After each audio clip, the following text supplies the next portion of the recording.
I ate so many dinosaur chicken nuggets as a kid, so that's what inspired me to make these rugs. Start by projecting the image onto my fabric and tracing it with a marker. Here's the rug gun I'm using. It's from my website, imakerugs.com. As you can see, you put yarn through it through that little loop, and then through the needle part of the rug gun. And you're ready to go. All these rugs combined probably took me about 30 minutes to finish, maybe even less. It was super easy to do.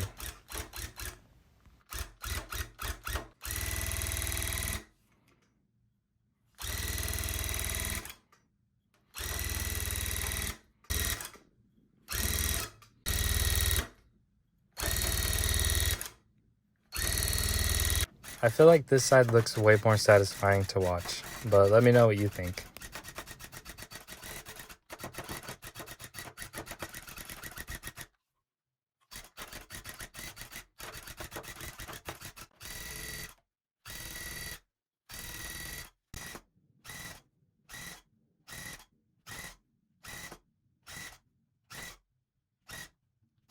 Now for this nugget, I'm going to make a bite mark. I'm not sure what this dinosaur is called, but it looks pretty interesting.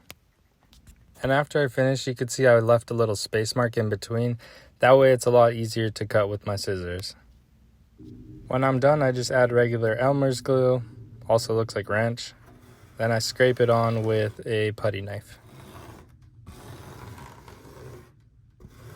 And I wait for it to dry outside, and it looks like this fly thinks it's a real nugget. Once it's all dry, I could cut the edges. Then here's this piece right here where I left a little space in between so that I could cut it pretty easily.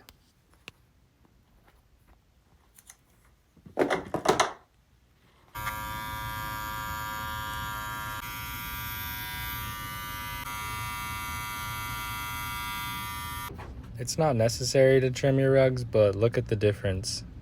It does make quite a bit of a difference. The finished product ended up looking so real. I'm so proud of how these came out. Let me know what you think below and let me know what I should make next. Thank you guys for watching, and I'll see you in the next one. Oh yeah, and there's the bitten one. Okay, bye.